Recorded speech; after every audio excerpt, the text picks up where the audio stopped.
Hey, नमस्ते guys, स्वागत छ तपाईँलाई मेरो टेक गफमा and also welcome to the fourth episode of tech guff, जहाँ चाहिँ हामी टेक्नोलोजीका कुराहरू केही छोटकरीमा गर्नेछौँ। र साथीहरू, यदि तपाईँहरू यहाँ नयाँ हुनुहुन्छ भने प्लिज कन्सिडर सब्सक्राइबिङ, किनभने हामी यो च्यानलमा चाहिँ टेक्नोलोजीका कुराहरूदेखि लिएर रिभ्युज, अनबक्सिङ र टुटोरियल्सहरू गरिरहनेछौँ। त्यही भएर साथीहरू, तल सब्सक्राइब बटन सँगसँगैको बेल आइकन पनि दबाइदिनु होला। So guys, this is sort of a Q&A video पनि हो, जहाँ चाहिँ तपाईँहरूले मलाई कमेन्टमा धेरै जस्तो सोध्नु भएको जुन चाहिँ क्वेसन्सहरूको एन्सर चाहिँ म यहाँ पनि दिनेछु। म तपाईँलाई सकभर त कमेन्टमा पनि रिप्लाई गर्दैनेछु, तर त्यहाँ मिक्स भएको कुराहरू चाहिँ म यहाँ इन्क्लुड पनि गर्नेछु। So without any further delay, let's roll the intro.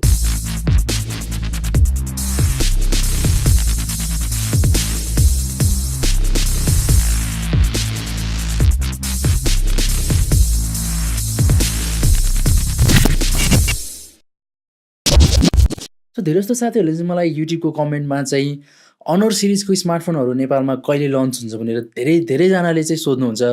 र चाँडै नै साथीहरू, हाम्रो त्यो वेटिङ चाहिँ सिद्धिँदैछ, किनभने Huaweiले चाहिँ अफिसियली अनर सिरिजका स्मार्टफोनहरू चाहिँ नेपालमा लन्च गर्ने प्लान बनाएको छ। तर डेट भने चाहिँ फिक्स भइसकेको छैन, तर नेपाल आउने चाहिँ स्योर नै भइसकेको छ। त्यस्तै साथीहरू, अर्को न्युज छ ओप्पोबाट। ओप्पोले पनि आफ्नो जुन चाहिँ आर सिरिजको स्मार्टफोनहरू छ नेपालमा पहिला लन्च गरेको थिएन। अब भने चाहिँ ओप्पोले पनि त्यो आर सिरिजका स्मार्टफोनहरू चाँडै नेपालमा लन्च गर्दैछ। अनर सिरिज या जुन चाहिँ हाम्रो आर सिरिजकै कुरा गर्नु पर्दाखेरि चाहिँ इन्टरनेसनल मार्केटमा चाहिँ, जस्तो इन्डियामा चाहिँ एकदमै धेरै तहल्का मच्चाको डिभाइसहरू हो र एकदम सस्तो प्राइसमा पनि पाइरहेको छ इन्डियामा। भने चाहिँ नेपालमा कति प्राइसिङ हुन्छ त्यसको लागि चाहिँ हामी वेट नै गर्नुपर्ने छ। प्राइसिङ भने चाहिँ इन्डियाको जतिकै भयो भने चाहिँ definitely we are going to benefit a lot from those devices. र यो सिरिजहरू चाहिँ पहिला नै नेपाली मार्केटमा नभएको होइन, तपाईँले ग्रे मार्केटबाट चाहिँ पाइरहनु भएको थियो। तर ग्रे मार्केटबाट किन्दाखेरि चाहिँ त्यहाँ चाहिँ प्राइसको जथाभावी हुन्थ्यो, या तपाईँले चाहिँ जेन्युन सामानहरू चाहिँ पाउन नसक्ने चान्सेसहरू हुन्थ्यो। भने जब अफिसियली आउँछ तपाईँले चाहिँ त्यो कुराहरूमा चाहिँ एस्योर हुन सक्नुहुन्छ। सो गाइस, अर्को न्युज छ Huawei तर्फबाट। Huaweiले चाहिँ विन्टर अफर भनेर चाहिँ यही डिभाइसहरूको चाहिँ प्राइस कट गरेको छ। सबै डिभाइसको होइन, तर कुनै सेलेक्टेड डिभाइसहरूको चाहिँ। र साथै यदि तपाईँ चाहिँ पहिला यो डिभाइसहरू मन पराउनु भएको थियो तर तपाईँले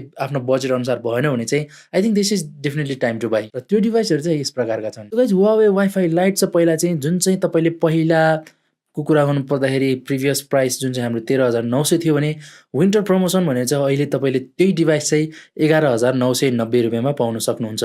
त्यस्तै साथीहरू, अर्को डिभाइस छ Huawei Nova 2 लाइट, जुन चाहिँ तपाईँले पहिलाको कुरा गर्नु पर्दाखेरि चाहिँ 23,900 रुपियाँ पर्थ्यो भने अहिले त्यही डिभाइस चाहिँ 21,990 रुपियाँमा पाउन सक्नुहुन्छ।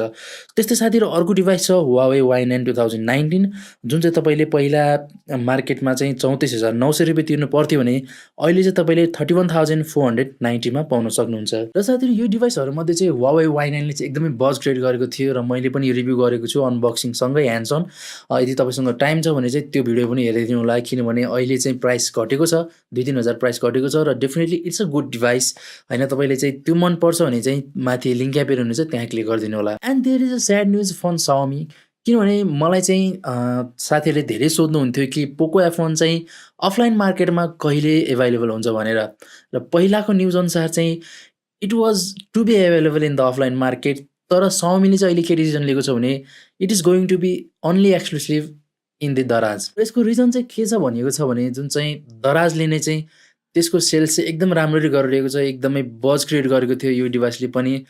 तपाईँको नोभेम्बर 11कै डिलमा चाहिँ सबै सेल्सहरू सकिएर त्यही दिन चाहिँ सर्टेज भइसकेको थियो र अहिले फेरि रिफिल भएको छ। अहिले चाहिँ तपाईँले 1000 रुपियाँ जति बढी तिर्नुपर्ने छ त्यो दिनभन्दा चाहिँ, तर तपाईँले चाहिँ लिन चाहिँ सक्नुहुन्छ। सो गाइस, अर्को न्युज छ दराजकै तर्फबाट। दराजले चाहिँ 11/11 सेल्स डे त गरिसक्यो र 12/12 सेल्स डे पनि गर्न लागेको छ। दराजको पेजमा चाहिँ 12/12 सेल्स डे पनि छ डिसेम्बर 12 मा चाहिँ।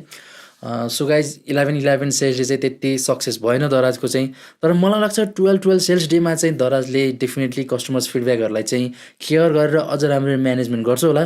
सो गाइज, त्यो दिनको लागि चाहिँ हेर्नेछौँ हामी दराजले त्यो कुराहरूलाई कसरी ख्याल गरेको छ त। गाइज, यो भिडियो मन पऱ्यो भने लाइक र सब्सक्राइब गर्न नभुल्नु होला। अर्को भिडियोमा पक्कै पनि भेट्नेछौँ। Until then, have a good day and thanks for watching. See you guys in the next video.